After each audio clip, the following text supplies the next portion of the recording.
Assalamualaikum warahmatullahi wabarakatuh.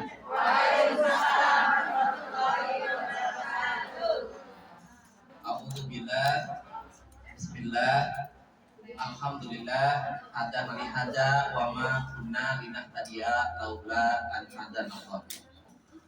Asyhadu an la ilaha illallah wahdahu la syarikalah wa asyhadu anna Muhammadan abduhu wa rasuluhu alladzina la nabiyya ba'da. Pertama-tama dan yang paling utama, sama-sama kita panjatkan puji syukur kepada Allah Subhanahu wa taala yang atas izinnya, atas kodrat irodatnya, atas kemahamurahannya kita diberikan kesempatan untuk bisa bermuwajahah, bersilaturahmi, bermunajat di suatu majelis yang insya Allah muliakan. Salawat dan salam tak lupa kita curahkan, kita sampaikan ke junjungan alam manusia dan agung suri tauladan sepanjang zaman, yakni Rasulullah Sallallahu Alaihi Wasallam, beserta para sahabatnya, beserta para umatnya, dan semoga kita bagian dari umatnya yang akan mendapatkan syafaatul uzma, insya Allah. Hadirin hadirat yang dimuliakan Allah, Alhamdulillah. Tak lupa saya haturkan jazakillah khairan katsiran kepada Bunda Sulisa. Kami berkenalan dengan beliau 2017 ketika semasa media almarhum Abi masih ada. Waktu itu sedang nyamca di Masjid Wacai. Ya. Kemudian bertemu kembali 2018 ketika Abi sudah wafat. Ya. Dan saat itu sudah sering kami kontak. Dan alhamdulillah atas izin Allah kita mulai kerjasama sejak akhir 2021 itu ya Bunda ya. Alhamdulillah. Kemudian ya kepada para asdos, nah ini Ibu Sulatin dan Mbak Pariyati, semoga senantiasa diberikan keberkahan, istiqomah. Kepada para mahasiswi, mahasiswi tidak lihat usia ternyata, begitu ya, begitu ya. Jadi kalau ada mahasiswi dulu ceritanya begini, ada mahasiswi yang ternyata usianya di atas 60 tahun. Dia kemudian naik bis kota. Di bis kota itu ada keterangan siswa dan mahasiswi yang menggunakan seragam maka ongkosnya separuh. Ternyata si nenek tadi yang kuliah tadi dia pakai seragam. Aku kan mahasiswi, maka dia bayarnya hanya separuhnya saja gitu kan ya. Terus kata si kondektur kan kesel ya, masa udah nenek-nenek yang ngaku masih mahasiswi. Padahal kenyataannya memang iya. Terus kata kondektur, hati-hati ya nak, jangan di jalan ya gitu. Jadi berbalas ya. Berarti di sini ada hikmah. Hikmahnya apa? Ternyata yang dikatakan di salah satu hadis ya, Rasulullah SAW bersabda, utlubul ilma minal mahdi ilal lahdi. Bahwa mencari ilmu itu semenjak dari kita lahir hingga nanti akan menuju kepada kematian. Ada satu kisah, ya Rasulullah SAW diberikan wahyu, ya melalui malaikat Jibril, ya Nabi, ada fulan bin fulan 2 hari lagi akan meninggal. Bayang nggak? Misalnya Dewi 2 hari lagi ya akan nikah. Wow. Mati. Ya, misalnya dikasih tahu seperti itu, bayang nggak sih? Hah, aku mau mati 2 hari lagi. Kata tadi. Apa yang harus saya lakukan ya Nabi? Apakah saya harus mendermakan semua harta saya? Kata Nabi, tidak. Apakah saya harus kemudian meminta maaf kepada seluruh orang selama sisa waktu 2 hari ini? Kata Nabi, tidak. Apakah saya kemudian harus melakukan jihad bisa dibilang selama sisa 2 hari ini? Tidak. Lantas apa yang saya lakukan? Kemudian kata Rasulullah SAW, sisa Anda selama 2 hari ini pergunakan untuk mencari ilmu. Masya Allah. Berarti di sini lagi-lagi ada hikmah. Mencari ilmu tidak melihat usia. tidak melihat status kita, tidak melihat profesi kita, tidak melihat tempat, ya, tidak melihat keadaan dimanapun berada, keadaan apapun berarti mencari ilmu itu wajib. Mengapa ilmu itu begitu luar biasa? Mengapa ilmu itu begitu dahsyat? Mohon maaf, saya sering ke Malaysia. Saya di Malaysia sering bareng dengan pekerja-pekerja dari Bangladesh. Bareng ya. Walaupun kata Bunda Sulisa, saya mirip-mirip sama Bangladesh. Terima kasih. Terima kasih. Dan saya kalau masuk ke KL itu, Kuala Lumpur, itu dandannya nggak seperti dandan Bangladesh. Ya, walaupun sini Bangladesh juga sebenarnya adalah idolanya Mbak Eri gitu ya. Nah, saya ke Malaysia itu pakai seragam yang rapi. Dan alhamdulillah di surat keterangan itu dicantumkan Profesor Dr. Nur Syamie Rahmat. Ternyata pihak imigrasi Malaysia itu responnya sangat biasa. Bahkan tidak sedikit yang kemudian mintalah nomor WhatsApp, ya Allah Tuhan, saya ada masalah Tuhan, saya ada cash kesehatan saya. Yang bilang seperti itu. Cerita setelah baca ayatnya banyak di antara petugas imigrasi dan polis di Malaysia itu minta nomor WhatsApp saya. Tetapi ketika yang datang pekerja-pekerja dari Bangladesh, ternyata mereka dikirim sedemikian rupa. Apa yang membedakannya? Ilmu. Apa yang membedakannya? Ternyata ilmu. Walaupun saya tidak minta ingin dihormati, saya tidak minta ingin dieluk-elukan, saya tidak ingin minta disanjung sebagaimana dan sebagainya, tetapi respon daripada para sahabat-sahabat saudara-saudara di Malaysia dan Brunei Darussalam serta Singapura dan juga di Mekah dan Madinah, alhamdulillah ya, ternyata begitu luar biasa. Berarti di sini satu catatan, orang yang berilmu diangkat derajatnya. Amin. Catat itu.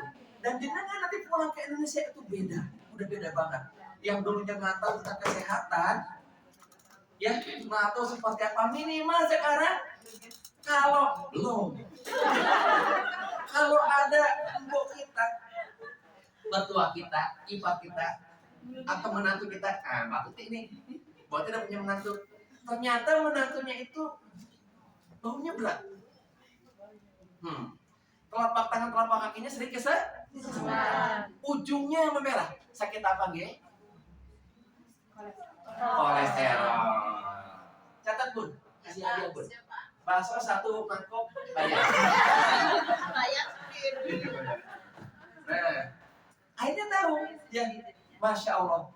Termasuk ketika saya pulang dari Surabaya, ya bawa anak saya yang bungsu, ya ternyata satu pesawat yang saya naiki Citylink semuanya mau pergi umroh. Di belakang saya tuh banyak pembawa yang mau berangkat umroh juga. Itu pasti di bulan Ramadan. Masya Allah itu ketika mereka umroh itikaf yang luar biasa. Ternyata di belakang saya tuh pembawanya pada mabuk. Mereka ingin mencurahkan seluruh isi perutnya. Putar keresek, aku dulu ya. Aduh mengganggu. Karena kan lagi puasa. Nah, kemudian ya saya tengok ternyata si guide-nya sibuk, dia bingung bagaimana menghentikan para calon jamaah umroh ini yang akan mabuk di dalam pesawat. Kan turbulen pesawatnya. Kemudian saya berdiri, Amin, siapa di sini yang katanya? Saya Pak, ada Pak. Qadarullah, dengarkan baik-baik. Jarum aku putur masuk pesawat aman. Dia nggak akan kedetek. Ya, jarum aku putur aman. Dia di X-ray itu dia nggak terdeteksi. Ya, saya ambil ya jarum aku putur ya, yang mabuk itu kalau tidak salah 3 orang. Apa yang saya tusuk? Yang saya tusuk adalah titik senting. Dengan izin Allah, semuanya yang tadi hampir mengeluarkan isi perutnya, bukan isi hatinya, dia udah bergetar. Kok enakan? Makasih ya Rek. Saya sebut Rek semua mereka makasih banyak. Ketika saya kan awet muda, ketika dia ngomongnya gimana Mbak Uti, udah enakan? Alhamdulillah udah mendingan. Masya Allah ya. Nah, titik di ini titik yang meredakan pening, titik senting ini. Ya. titik yang meredakan pening, meredakan mual, dan meredakan pikiran secara vertigo. Nah, ada tambahan ilmu baju natur. Mana baju natur?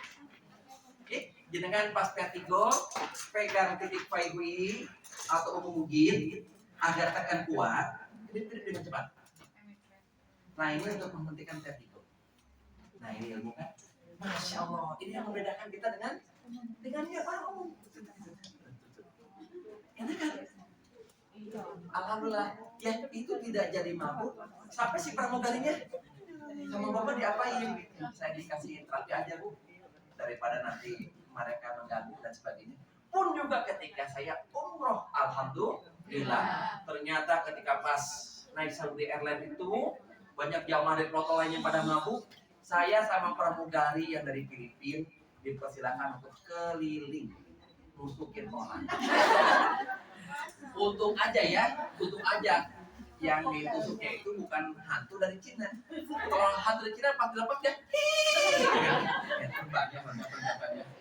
Alhamdulillah ya. Itu yang pertama, kita akhirnya berbeda dengan kebanyakan orang awam.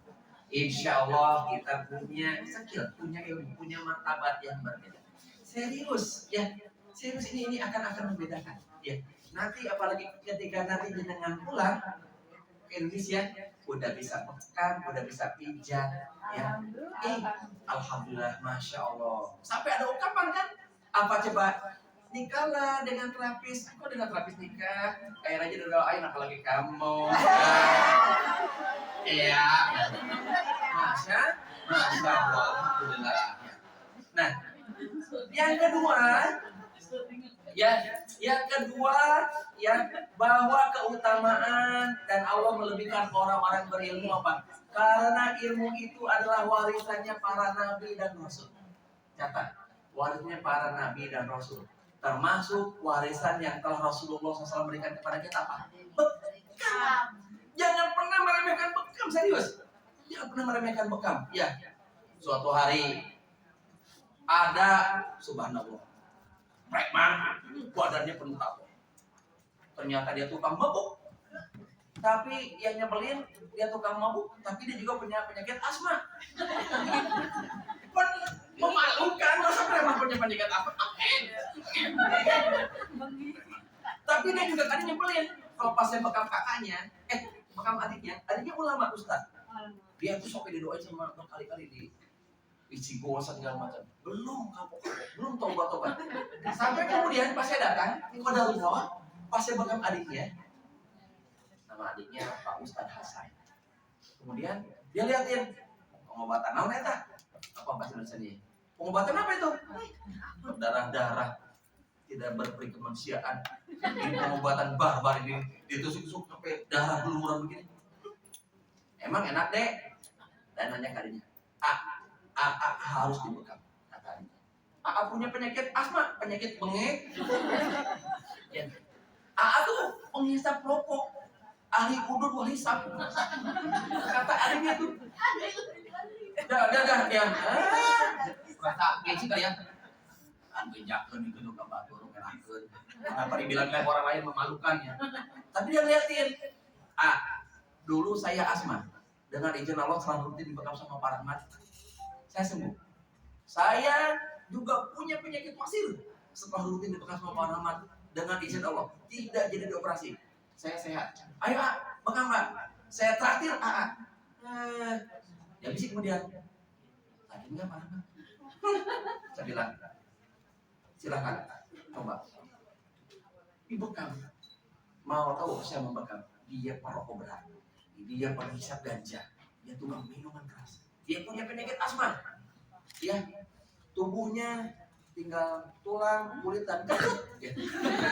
Karena dia sering masuk angin ketut ya. Lanjut, yang dibayangin saya bayangin aja nih. Saya membekam 3 titik. Kalau di antara jenengan ada yang misuanya paksunya masih ahli udut wal hisab, maka nanti jangan pernah ragu membakar titik kahil 2. Titik kahil 2 itu toraka 4. Ya. Nah, sini pas tangan saya yang jempol ini. Minta tegang. Kemudian berikatnya kanan kiri. Jadi seperti kayak segitiga. Saya bekam, karena kalau saya membekam menggunakan metode torehan, penuh gitu darah. Ambil. Yang pertama kali dilihat dan berubah pada wajahnya apa? Itu semakin cerah wajahnya. Dan qadarullah saat itu sebenarnya sedang sesat ya, berkurang. Terus ambil lagi, sampai kurang lebih 7 kali tarikan, darahnya berpelosing. Ingat bahwa membekam itu ya, finish ya, ketika kondisi di antara itu sudah mengeluarkan plasma darah. Kalau belum mengeluarkan plasma darah, tolong jangan dihentikan, biar semuanya tuntas. Ya. Toksin dan plasma darah yang keluar di sisa terakhir pembekaman menunjukkan sel darah putih naik dan kuat. Nah, gitu. Insya Allah. Apa yang dirasakan? Selesai. Dan dia bilang apa? Iya, 40 menit yang lalu dia bilang pengobatan barbar, pengobatan tidak berberi kemanusiaan. Setelah 40 menit kemudian, ya apa? Kata dia, Pak Rahmat, boleh dong kesini sebulan sekali? Belum tahu dia, ya. Tapi saya sih biasa nggak kayak Rahmat aja. Hanya yang meremehkan bekam kan, ya. Insya Allah. Mengapa bekam begitu mulia? Bekam begitu mulia karena bekam diturunkannya di langit ketika Rasulullah SAW sedang Isra Mi'raj. Marartu lailata usia bimalai ila qalu ya Muhammad wa ummataka bil hijamah. Bayangkan kata Nabi, seluruh malaikat mereka menyuruh. Ya, itu penduduk langit semuanya. Catat, mereka tidak punya dosa, mereka selalu taat, mereka tidak punya penyakit. Tapi kenapa wasiatnya begitu menggebu-gebu kepada Nabi? Ya Muhammad, umataka, perintahkanlah umatmu untuk berbekam. Dan hadis ini jumlahnya banyak. Maka perintah bekam ini adalah, catat, wahai 500, perintah penduduk langit untuk penduduk bumi. Kalau sudah seperti itu, masihkah kita ragu untuk membekam? Ya. Merasa kita merasa minder? Tidak. Merasa kita terkucilkan untuk maaf ya, ini pengobatan ecek-ecek. Tapi juga, amin, hadirkan dengan cara elegan. Ini saya punya pengalaman yang tidak begitu bagus. Dipanggil membekam oleh seorang perwira polisi. Dia rutin saya bekam. Saya pikir di rumahnya nggak ada siapa-siapa. Ustaz, siap. Saya kalau beliau seperti itu komunikasinya, bisa merapat ke rumah kami. Ini ada ayahku datang dari Medan. Dia perokok Ji Samsung, maaf sebut merek. Satu hari bisa sampai 3 bungkus. Wow, 3 bungkus. Dia qadarullah ternyata ada suspek jantung. Bisa Pak Rahmat merapat sini? Bisa insyaallah. Saya qadarullah habis beres-beres di rumah. Cek, pakai jaket. Nggak bisa disebutkan deh seperti apa jaketnya. Jaket yang sudah pelel, yang biasa saya pakai untuk roda. Dalamnya kaos oblong, ada merekan partai. Pakai celana ya, biasa saya suka bersih-bersih. Pakai motor KTM.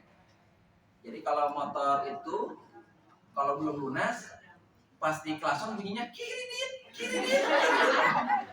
Tapi ketika sudah lunas beda, dibunyikan cash ya. Tolong jangan diperdebatkan. Bunyi itu kiri dit. Oh, berarti belum lunas motor saya. Wah, Pak Rahmat datang. Pas ke situ ternyata sedang ada lamaran resmi. Banyak sih. Saya sudah di gerbangnya. Betul-betul mirip kayak tukang sol sepatu. Mundur nggak bisa, lumayan jauh, maju ya begini. Aduh, sendal jepit. Sudah kebanyakan. Saya masuk itu, assalamualaikum. Semua satu ruangan bengong. Hanya 3 orang yang menyambut saya. Perwira polisi itu, istrinya yang sudah kenal, dan ayahnya yang perwira itu sudah kenal. Sisanya adalah tamu dari keluarga isinya, sedang ada lamaran. Dan itu adalah keluarga besar rumah sakit Bunut, kepala ruangan. Berarti mewah semuanya, kok ada dokter, ada segala macam. Datang tukang sol sepatu. Datang tukang sol sepatu itu. Iya. Aduh. Udah kebayang deh.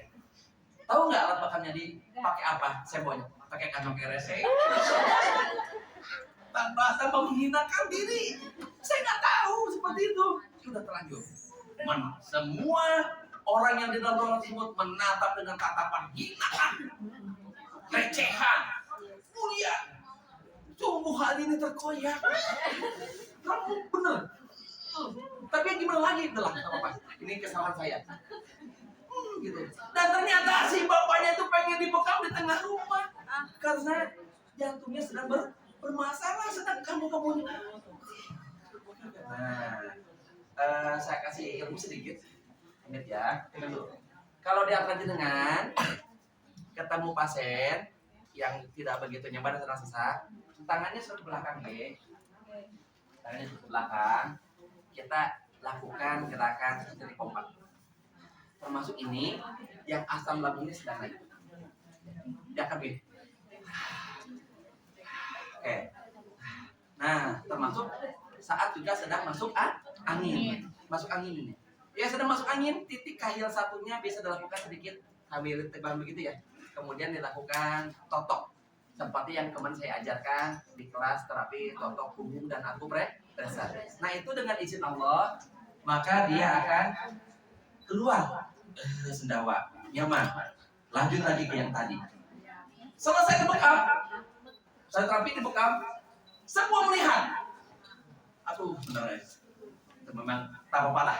Ya, tapi ada pembelajaran penting. Akhirnya si kepala ruangan, ya dia seorang suster, ya perawat, ya. Kemudian akhirnya dia mengeluarkan kalimat pelecehan. Apaan itu pengobatan? Ini seperti tadi. Tapi saya berpikir, ini orang intelek. Harus dijawab dengan ilmu. Camkan nanti kalimat-kalimat saya jawabannya. Camkan. Apaan itu pengobatan? Lebih baik donor darah daripada terapi seperti ini. Dan qadarullah dia tidak tahu seperti apa bekam. Masya Allah, Allah berikan jalan salah, jalan kepada saya untuk apa? Untuk memberikan argumen-argumen. Selesai terapi, baik Pak Mantri, ada 3 pertanyaan yang akan saya ajukan kepada Anda. Tolong jawab.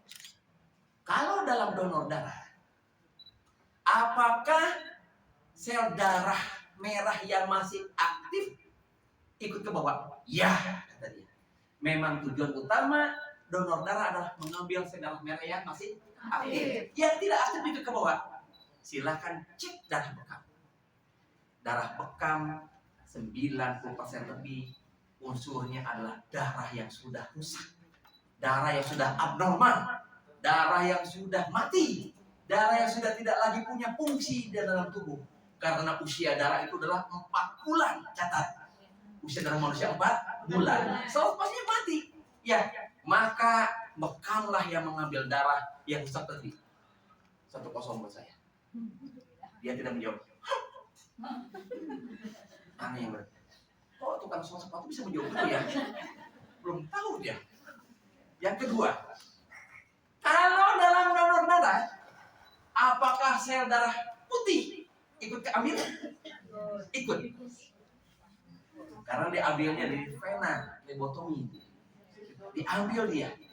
Tetapi di dalam darah bekam, hampir tidak ada sel darah putih. Dan nyaris sel darah putih tidak terganggu, malah naik 10 kali lipat, menunjukkan imun orang yang dibekam tambah.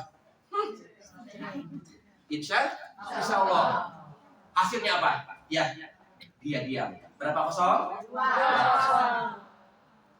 Yang ketiga, ya, apakah di dalam proses donor darah, ya, zat besi, kemudian unsur-unsur yang masih aktif ikut ke bawah? Ya, kata dia. Silahkan cek darah bekam. Hampir yang semua ketarik adalah kolesterol, LDL, trigliserida, gula darah, ya, toksin, serta maaf ya, yang para penyuka makan mie instan, Dan mohon maaf mie bakso. Tapi yang hobi banget bun. Kalau cuma seminggu sekali, aku juga suka. Nah ya, itu akan naik coba micin itu loh. Ya kayak ya. Beda itu. Apa buktinya bahwa bekam itu adalah kayak darah yang rusak? Kita simak itu. Saya jawab. Yang pertama, darah bekam tidak ada aromanya. Betul? Apakah jenengan pas membekam ada aroma? Anjir. Ya. Serius. Kemarin saya membekam, mohon maaf ya, orang Hongkong asli. Dia punya sesak dan kolesterol tinggi. Ya, ketika dilihat, masya Allah, darahnya begitu ketat. Istrinya pada dulu orang Indonesia. Ya. Kemudian apresiasi luar biasa. Ya. Apresiasi luar biasa.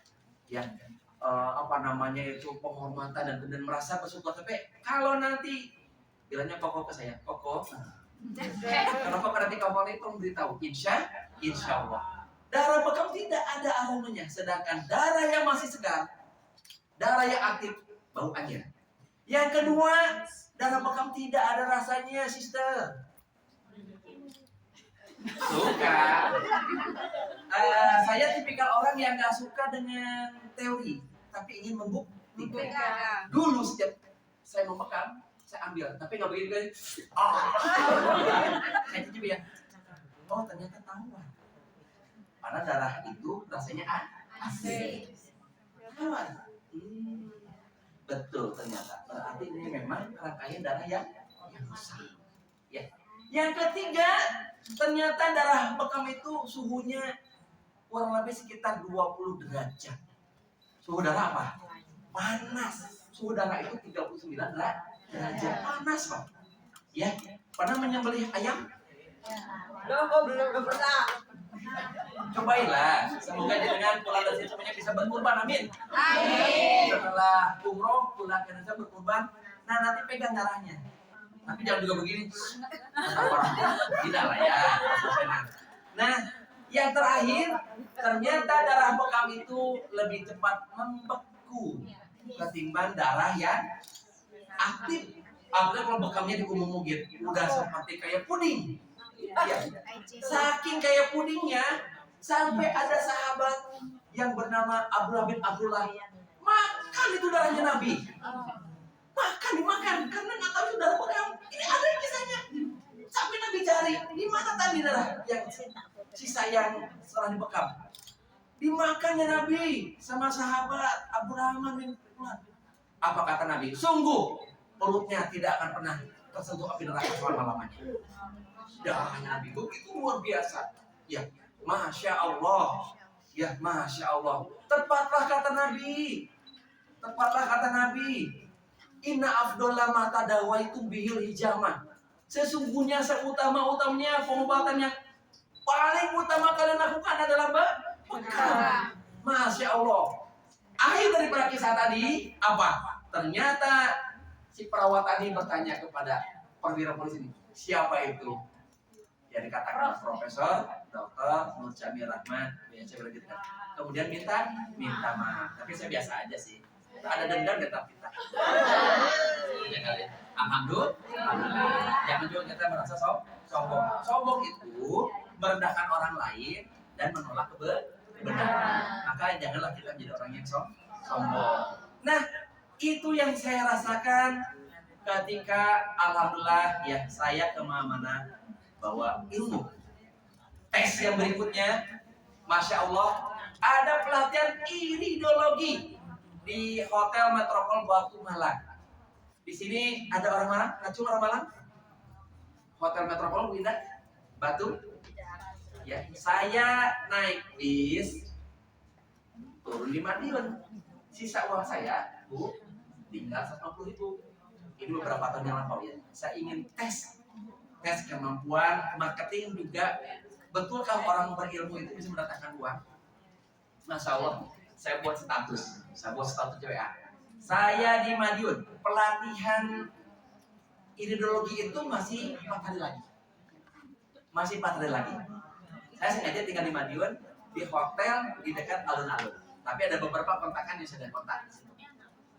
Nah kemudian buat status di Facebook, buat status di IG, serta di WA. serta beberapa teman-teman Madiun semuanya saya kasih tahu. Hasilnya apa? Ternyata mulai masuk satu persatu WA. Pak Rahmat, saya ingin terapi. Total selama 4 hari itu saya nerapi kurang lebih 16 orang. Kurang lebihnya. Mau tahu? Saya bawa 150.000. Pas saya berangkat ke Malang, saya membawa uang kurang lebih 9 juta rupiah. Masya Allah. Jujur, saya tidak menarikkan. Mereka rata-rata non-profit. Dan ingat, di Madiun itu nominal 200.000 rupiah itu masih besar ya. Berbeda dengan di Jabodetabek. Masya Allah, ini sebagian daripada apa keberkahan dan ditingkatkannya derajat orang-orang yang berilmu. Apa dampaknya kalau kita tidak berilmu melakukan praktek? Anda pasien, ternyata pasien itu lagi diare. Definisi diare, 1 hari itu dia BAB berapa kali, Bu? 8 kali kurang lebihnya. Dan upnya, maaf ya, itu dia encer atau cair diiringi dengan sakit perut. Yang lebih berbahaya ketika sudah lendir dan ada darahnya. Nauzubillah min dzalik. Ini dia udah 9 kali si pasien itu. Apa? Ternyata pembekamnya tidak mengetahui ilmu tentang bekam. Tidak bisa membedakan kontraindikasi, tidak bisa membedakan mana yang memang layak dibekam. Dibekam basah. Bu Indah, orang yang lagi diare butuh energi. Paham ya? Mana ada orang diare begini? Orang diare itu aja gimana? Pucat, pegang perut, lemah. Bibirnya bergetar, suaranya bergetar, mukanya mulai sayu dan pucat, lemas. Aku pengen berobat. Apa kata si pembekamnya? Dia tidak menggunakan ilmu. Di balik sana ada kejayaan. Di balik sana ada kejayaan. Dibekam kaki, dibekam kaki pahit, dibekam belikat, dibekam lambung, dibekam ginjal.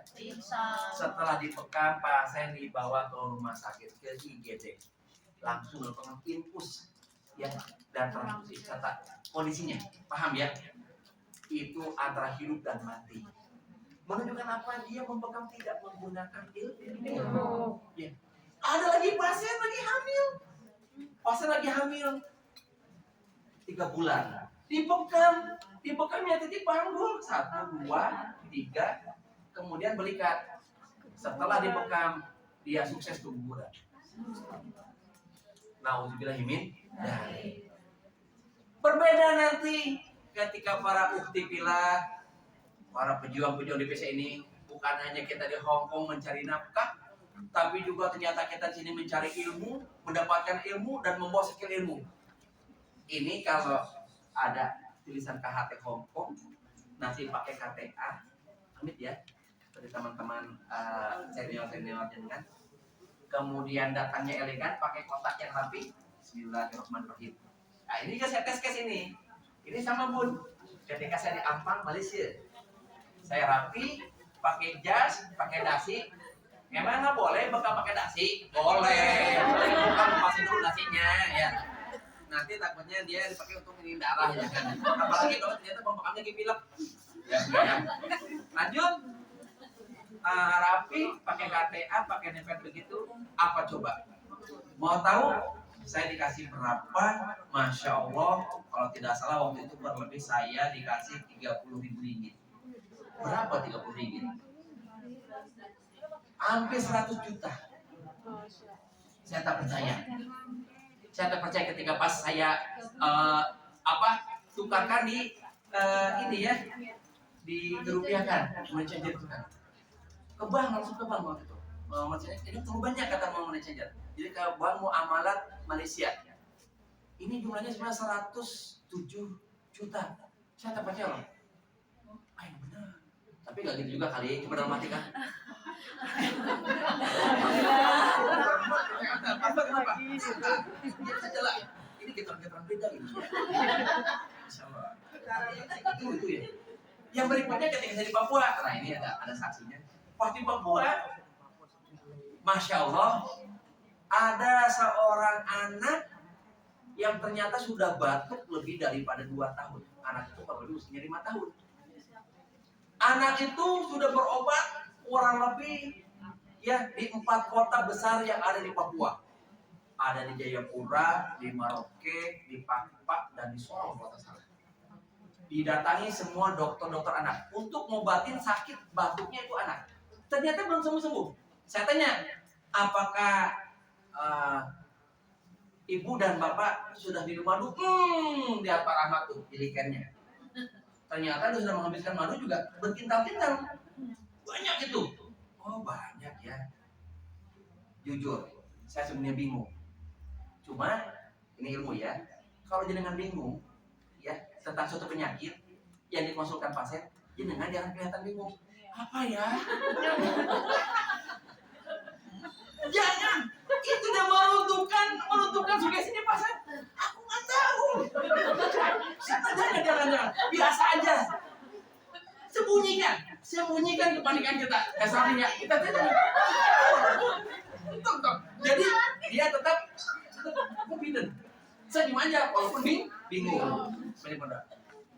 Sungguh di situ pertolongan Allah ternyata. Dan lagi-lagi saya terapi pakai ilmu, masya Allah. Ternyata seketika saya dapat ide, tolong buka bajunya ini anak. Apa yang terjadi? Para utipilah. Ternyata pas dibuka bajunya, ternyata tulang rusuknya masuk ke dalam. Sampai sini sudah tahu jawabannya. Kenapa anak itu batuk tidak kunjung sembuh? Kenapa? Ternyata tulang rusuknya menekan paru. Maka jenengan nanti kalau pas nanti ketemu pasien yang sesak, tapi bukan sesak menyaksikan ke apa ya penderitaan hidup. Sesaknya sesak karena penyakit ya. Maka coba lihat tekstur tulangnya. Biasanya seperti begini. Ya. Nah, seperti begini ya tekstur tulangnya. Oh. Saya kemudian anak saya dudukkan, gerakannya persis yang kemarin saya ajarkan. Gerak. Masya Allah. Yang ketiga kemudian, ya, yang ketiga, kemudian yang terakhir itu dadanya sedikit saya tekan. Ya. Dengan izin Allah, apa kata si anak? Ayah, Bunda, sesaknya abang sudah hilang. Dia orang Jawa yang mendirikan sekolah yayasan di Kabupaten Bovendigul Tanah Merah, ya. Dan ternyata anak itu punya riwayat jatuh dari pohon di depan sekolah ini. Kurang lebih tingginya sekitar 3 meter. Dengan izin Allah, Allah sembuhkan. Masya Allah, Allah sembuhkan itu, langsung keringetan. Ciri-ciri pasien sembuh itu tubuhnya berkeringat hangat. Ciri-ciri pasien tambah parah berkeringat dingin. Jadi kalau jenengan tiba-tiba ditagih berkeringat dingin, jenengan tambah sakit. Contoh saja ya. Berarti kita harus hangat terlalu, artinya kalau hangat terlalu kita tidak punya hutang. Masya Allah. Tahu, saya ternyata dikasih amplop ketika di Papua itu. Saya pikir itu isinya bukan uang. Ya, semacam kayak cedera mati itu. Saya bawa aja. Pas saya buka di penginapan, ternyata uang. Semuanya total jumlahnya 30 juta. Saya beritahukan kepada istri, Bu, alhamdulillah, apa kata istri saya? Cepat Pak, transfer Pak, bahaya di sana banyak OPM Pak. Jadi kan saya cepat transfer Pak, bahaya Pak. Bapak di Papua jangan pegang uang Pak. Harus selamatkan uangnya dulu lah Pak. Ya kalau ini belakangan Pak. Itu masih ingat ya. Dan saya menyesal kenapa memberitahukan dia ya. Jadi saya nyebut, saya tinggal berapa ya? Tinggal betul 200.000 saja ya di kantong saya ya. Masya Allah. Ya, hadirin hadirat yang dimuliakan Allah. Apalagi ternyata orang-orang yang berilmu itu ya selain Allah tinggikan derajatnya, ya Allah juga tadi diberikan apa? Kemudahan di dalam mendapatkan finansial ataupun uang. Serius, kemana-mana juga kita dibutuhkan orang. Saya kemana-mana, lalu sekarang sambil ditanya, saya pernah ke Jogja, ya. Saya kalau keluarga besar di Jogja. Di Jogja 90% keluarga saya sudah kenal dia. Jadi saya ke sana saya membekam saudara-saudara saya, Pak De, Pak Le, Bude, Bule, keponakan-keponakan ataupun sepupu-sepupu. Rahmat sama siapa ke sini? Sehat, keluarga sehat. Pertanyaan berikutnya Pak, bawa alat bekam Pak. Bawa Al-Bekam enggak? Ya. Nah, apalagi? Ya, ternyata juga kita bisa melakukan tangan kosong. Nah ini. Ya, maka para terapis ya jangan pernah berhenti belajar.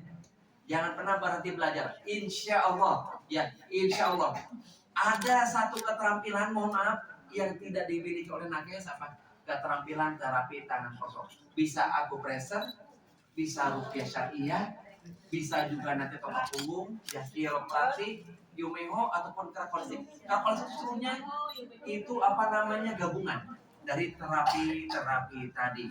Masya Allah, masya Allah. Maka saya ajarkan, ya, saya ajarkan ke anak saya, ya, yang nanti insya Allah saya berharap dan berdoa para alumni KHT angkatan 16 ini langsung masuk ke siswi pembelajaran profesional diklat 2 tahun holistik. Insya Allah 2 tahun, tapi belajarnya tidak sampai 2 tahun, 1 tahun. Ya, tapi bobot materi dan apa muatan-muatan pembelajaran setara dengan 2 tahun. Nah, yang ngajar di holistik profesional di antara adalah anak kandung saya yang paling besar, Ustadz Faiz. Alhamdulillah beliau hampir tamat menghafal Qurannya. Usianya sekarang 23 tahun, sudah punya istri dan anak. Berarti saya Mbak Kakung. Ya, itu Mbak Putri. Ya, jadi saya pas kaget ya, kakek nenek. Ya. Dulu awal-awal kita nggak ibu ya, lama-lama ternyata panggilan itu kepada kami berdua. Kakek nenek, oh iya. Kakek nenek ya. Masya Allah.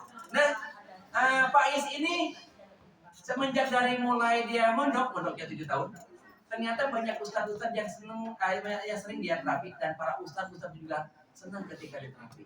Masya Allah, ya, masya Allah. Termasuk dosen itu. 2 hari yang lalu dapat laporan, Pak, saya terapi dosen Pak Is, lillahi ta'ala, gak mengharapkan imbalan apapun, ternyata di tas itu sudah diamplokin. Ya, sudah diamplokin. Ya. Sekian, masya Allah, jumlahnya cukup lah buat isi 4 ada di sini. Alhamdulillah, ya. Dan pas selama di sana, Pak Is betul-betul dihormati layak tamu ampun. Ya, masya Allah, makanan segala macam serta lain-lainnya. Alhamdulillah, barakallah, semoga berkah. Karena kita ingat sabda Rasulullah SAW, khairun nas anfa'uhum linnas. Sebaik-baik manusia yang bermanfaat dan dibutuhkan oleh manusia lainnya. Jadi ketika jenengan pergi meninggalkan Hongkong suatu saat, kalau tidak mungkin kan selama di Hongkong, maka komunitas Hongkong merasa kehilangan jenengan. Kangen dengan Mbak Santi yang teriakannya mampu membangunkan orang yang pingsan. Kangen dengan Teh Ica yang kalau langkah-langkahnya ya mampu membuat jangkrik pun berhenti, ya berbunyi itu kan. Oh ya, masya Allah. Kangen dengan Ibu Siti Rumana yang kalau selfie ternyata wajahnya berbeda dengan aslinya. Jangan tersembunyi.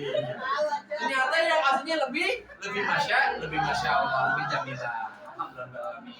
Kangen dengan Mbak Ratna yang kemana selalu live streaming. Terima kasih Ki, jaketnya dengan sweaternya masya Allah. Benar-benar memberikan hadiah kepada kami luar biasa. Nah, ya, dimanapun kita ternyata ditunggu orang.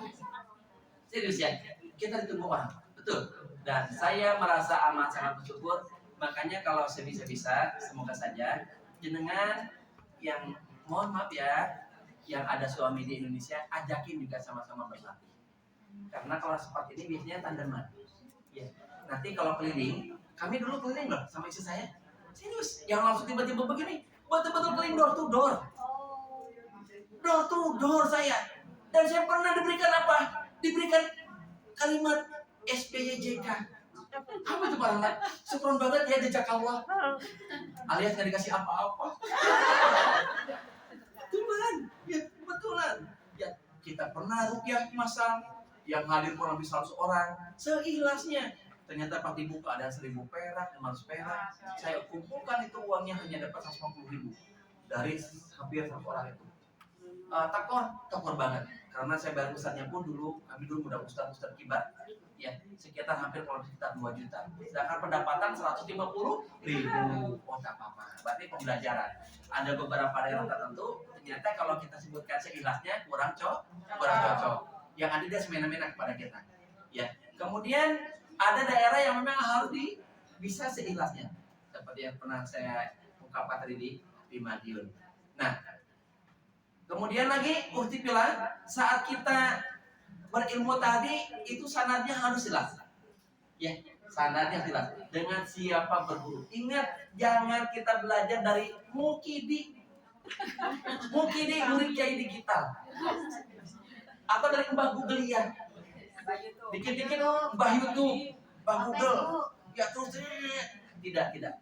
Ada banyak yang nggak sama antara yang ada di media sosial dengan kenyataan serius. Ya, ada banyak yang tidak sama. Dan yang paling penting ketika kita belajar tanpa guru, ada suatu ungkapan, maka gurunya adalah setan. Yang terjadi apa? Kita dikhawatirkan melakukan malpraktik. Ya, kita ditakutkan, dikhawatirkan melakukan malpraktik. Nauzubillah min dzalik. Alhamdulillah, masya Allah, saya belajar sejak tahun 2002. Kurang lebih guru ada sekitar 200 orangan. Dan saya mengikuti ratusan kali pelatihan.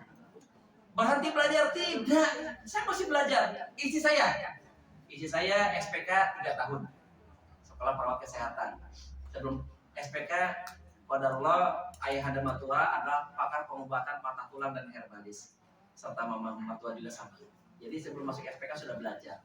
SPK 3 tahun, masuk D1 kebidanan beasiswa 1 tahun, kemudian D3 kebidanan 4 tahun, kemudian 1 tahun ahli jenjang, S1, dan sekarang lanjut lagi sekarang S1 profesi. Insya Allah setelah S1 profesi lanjut lagi, nanti S2 kebidanan.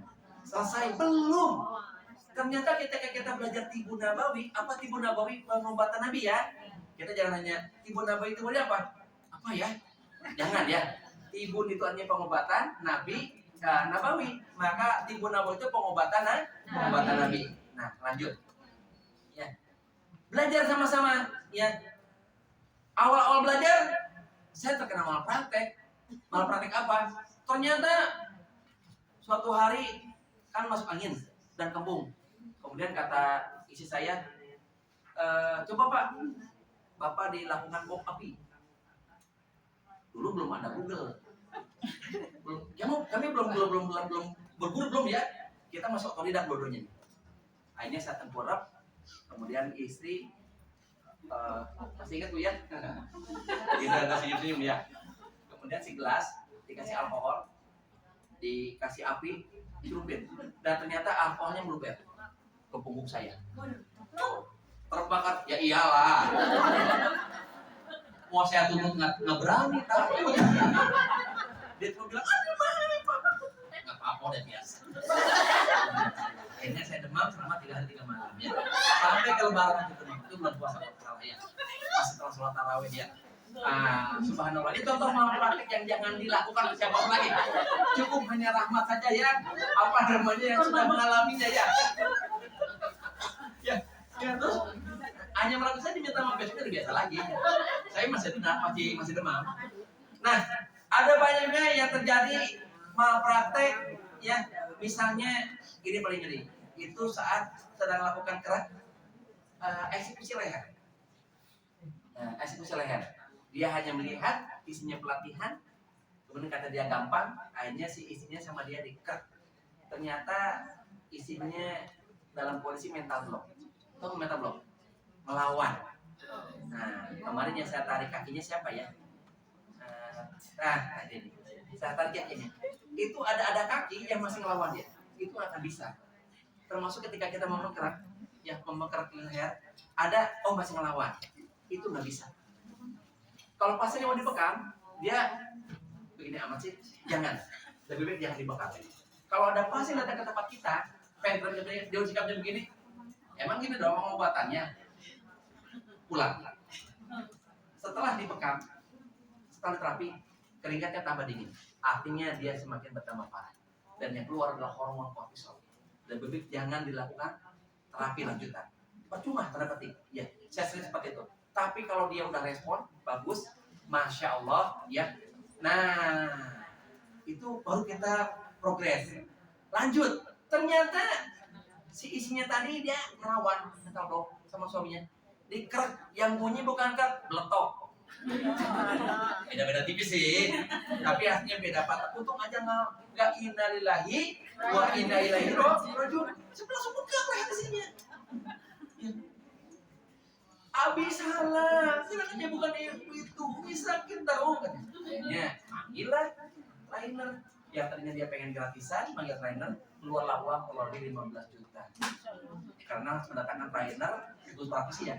PP, tiket pesawat, gara-gara itu toh. Subhanallah, subhanallah. Maka di situ saya menganjurkan kepada teman-teman KHT nanti lanjut, nanti di pembelajaran berisik di K2 tahun ini bekamnya semakin dipertajam. Ada kontraindikasi. Ya, seperti apa sih orang yang nggak boleh dibekam? Dan waktu kapan sih yang ideal dibekam ataupun yang jangan dibekam? Dibekam jam 2 dini hari boleh nggak? Nggak boleh. Kenapa Teh Ella nggak boleh dibekam jam 2 dini hari? Saya tanya teman KHT. Yang bisa saya traktir bakso 1 pentol. Kalau saya ada kurma ya, nanti saya kasih kurma 2 butir lah ya. Sudah saya rukyah ya kurmanya ya. Tenang Deo, si nikmat Deo. Apa jawabannya Deo? Kenapa jam 2 dini hari nggak boleh dibekam? Karena matahari di atas ya, iyalah. Matahari bobok ya, mak kok. Karena betul, organ penting tubuh istirahat. Makanya jenengan kalau habis makan jangan duduk apalagi tidur. Lambung lagi mau bekerja, tiba-tiba merem, lambungnya berhenti, akhirnya busuknya di perut, bukan di usus halus. Akhirnya biasanya apa? Sebagian nempel, plak dan berubah menjadi lemak. Hasilnya apa? Akan datang manusia berbobot. Apa berarti manusia berbodi botol?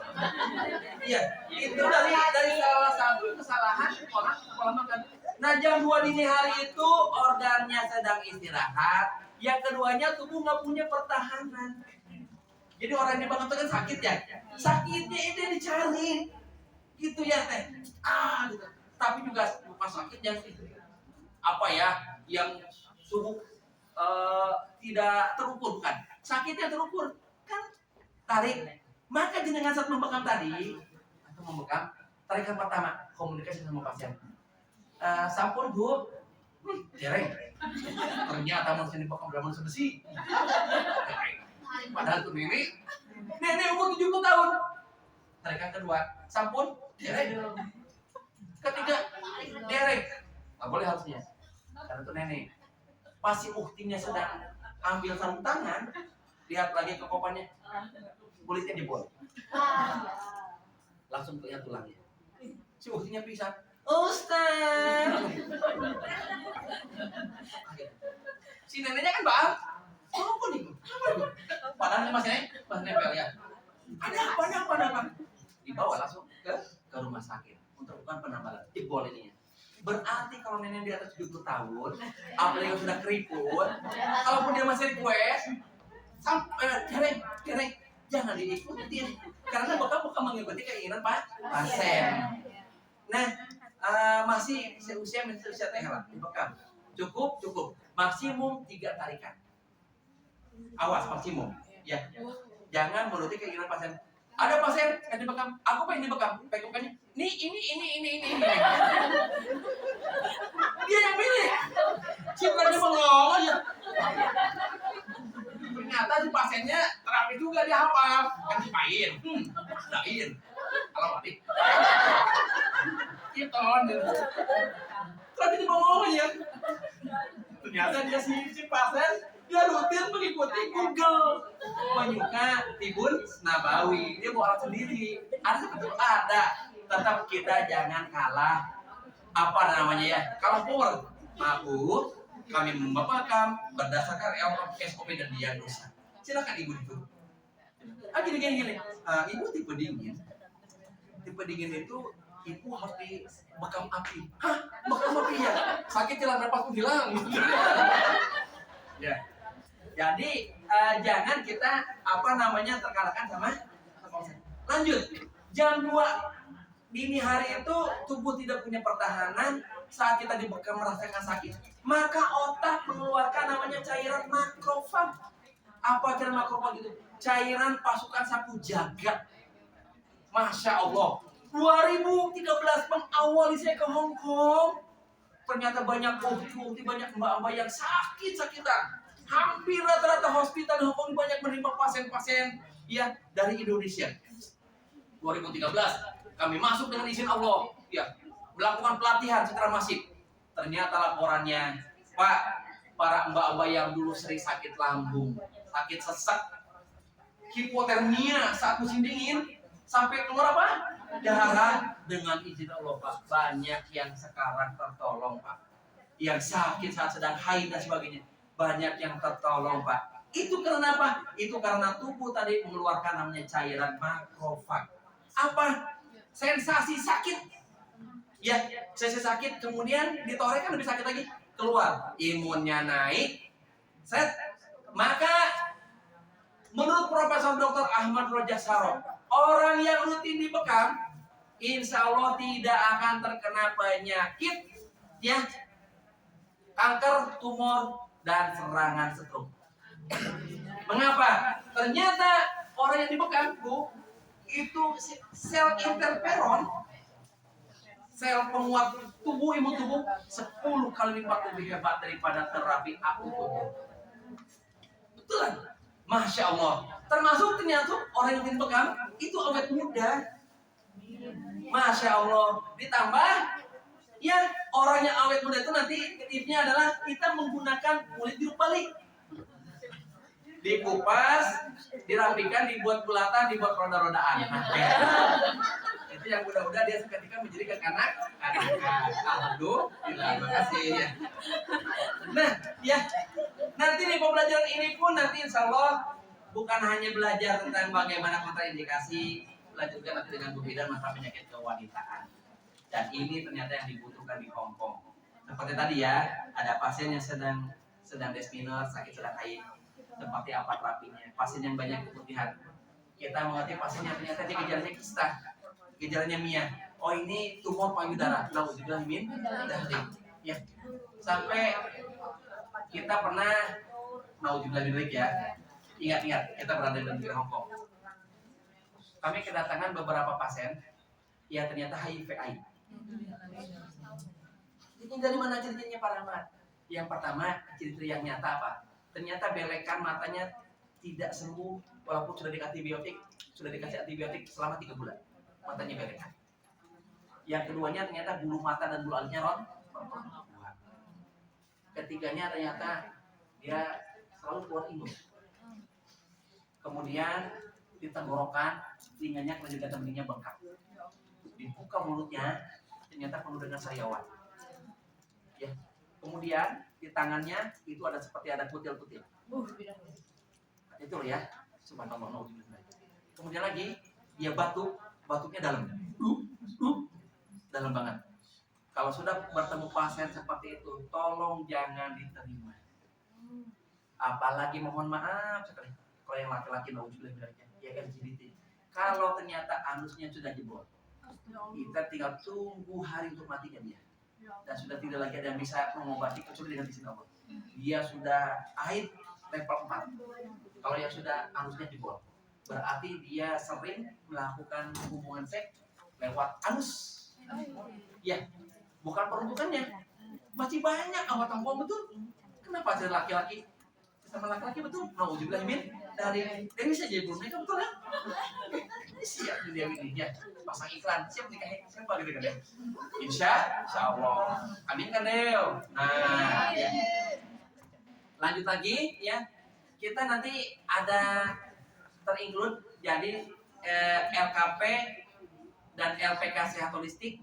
Pertama LKP Sehat Holistik, lembaga khusus dan pelatihan. Sebetulnya ini kita banyak. Nah, ini ditampilkan logonya oleh panitia satu. Ini kita ada LKP, kita pun ada LPK. LKP di bawah Dinas Pendidikan, LPK di bawah Dinas Tenaga Kerja. Ini yang nanti bisa berbahasa Inggris. Jadi para hadirin bisa berbahasa Inggris. Cenah, ini sudah banyak alumni kami yang ingin diterima kerja di Hong Kong, di Taiwan, di Korea, serta Jepang sebagai tenaga terapis. Ya, dari sertifikat yang kita keluarkan. Kemudian bagi teman-teman, mohon maaf yang belum selesai SD, SMP, SMA, kami menyelenggarakan PKBM. Itu bisa online tanpa harus ujian datang ke Indonesia. Ya, nanti hubungi Mbak Pariati ataupun Ibu Solatin. Kemudian lagi kita juga lanjut selain tadi di 2 tahun, ya kita yang sudah selesai holistik bisa lanjut nanti ke S1 UNAIS karena slogan ya daripada KHT ini satu rumah, satu apa? Satu dokter, satu pengusaha. Bisa ya? Bisa tambahkan lagi, bukan hanya dokter, tapi herbalis. Nah, tambahan. Jadi bukan hanya sebagai herbalis, tapi juga sebagai seorang pengusaha. Masya Allah. Jadi klaim jenengan sebagai Siti Khadijah radhiyallahu anha betul-betul nyata. Masya Allah. Nanti saat pulang ke Indonesia ataupun masih di Hong Kong, maaf ya, uanglah yang mengejar kita, bukan kita yang mengejar uang. Serius. Ya.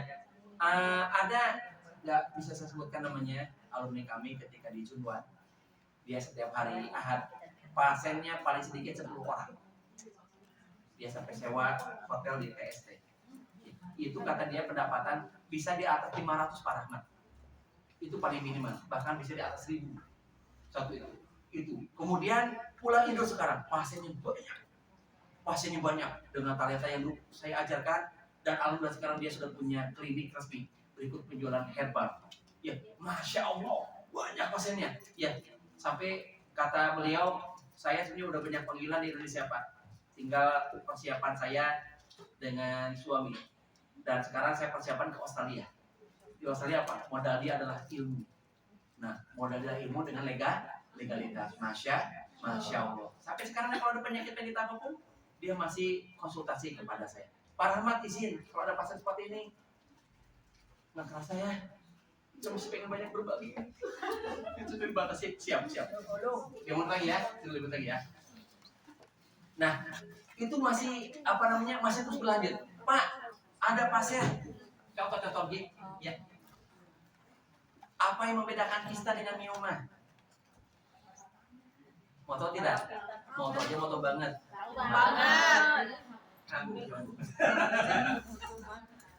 Enggak yang jangan ngerti, tapi ya biarkan itu langsung. Biarkan hati dapat ilmu contoh. Apa bedanya kista dengan mioma? Kista adalah benjolan yang isinya cairan. Kista itu bisa pada laki-laki, bisa juga pada perempuan. Tapi kalau kista endometrium berarti ada di rahim. Kista itu adalah kista yang fungsional, yang keluar melalui darah haid setiap bulannya. Jadi itu aman ya. Yang bahaya itu bila 3 bulan berturut-turut kista itu semakin membesar. Nah itu ya. Kalau miom itu jaringan daging ya. Daging tubuh ya. Tumor. Oke. Baik. Dan hanya ada di rahim ya, Bu. Ini akan disampaikan nanti. Termasuk ada pembelajaran akupuntur, pembelajaran ruqyah, pembelajaran herbal, pembelajaran diagnosa, pijat lanjutan. Masya Allah. Kan jadi kan sudah ada dapat kunci-kuncinya. Tinggal nanti pendalaman dan konsultasi terus berlanjut. Insya Allah. Sekali lagi nasihat saya ya, wabil khusus kepada diri sendiri ya. Imam Syafi'i rahimahullah berkata kepada murid-muridnya, ketahuilah wahai santri-santriku, kalau ingin melihat orang yang cerdas, orang yang pintar, ciri-cirinya adalah orang yang terus belajar dan merasa tidak cukup. Dan kalau antum semuanya mendapatkan orang yang merasa cukup dengan ilmu dan tidak lagi mau belajar, ketahuilah itu ciri-ciri orang yang bodoh. Nauzubillah min dari. Saya ada filosofi. Orang yang pertama mengenal ilmu dia merasa begini. Semakin lama belajar dia makin di level yang subuh dia ternyata dia merasa dia bukan apa-apa. Tapi ketika berhadapan dengan orang awam ternyata dia seperti mercusuar yang luar biasa. Masya Allah, maka jadilah jenengan semua menjadi mutiara mujahidahnya Islam. Menjadi Siti Khadijah yang senantiasa dirindukan oleh penduduk langit dan penduduk bumi. Yang kemanapun kita bergerak, maka yang kita bawa adalah keberkahan, manfaat dan maslahat, bukan mudarat. Ya, mohon maaf sekali, orang yang maaf sekali, teman-teman PMI yang tanda petik yang perlu kita dakwahi dan berada di jurang moral, banyak di Taman Victoria, banyak di Emperan Sogo, di Jembatan Mongkok, di Samsuipo, di TNT sebagainya. Tolong jangan tambahin dengan kita. Kita bagian dari agent of change, berubah, paham nggak? Masya Allah, yang dengan kita akan nampak cahaya-cahaya apa? Mutiara-mutiara, ya, cahaya dan keberkahannya Islam. Lewat apa? Lewat pengobatan Tibun Nabawi ini. Insya Allah. Berarti Tibun Nabawi diantaranya adalah hijamah, ada ruqyah syariah, ada herbat dan pijat diantaranya. Lanjut dengan puasa juga dan sebagainya. Maka pembelajaran itu akan didapatkan nanti insya Allah lebih lengkap lagi di pembelajaran Mohon maaf bila ada kekurangan, ada salah ucap atau pada yang tersungging, ya, insya Allah ya, dan semoga kita selalu berada di kondisi yang istiqomah, yang untuk belajar menuntut ilmu dan Allah ridho dengan kita semuanya. Insya Allah. Subhanakallahumma bihamdika, asyhadu an la ilaha illa anta, astaghfiruka wa atubu ilaik. Assalamualaikum warahmatullahi wabarakatuh.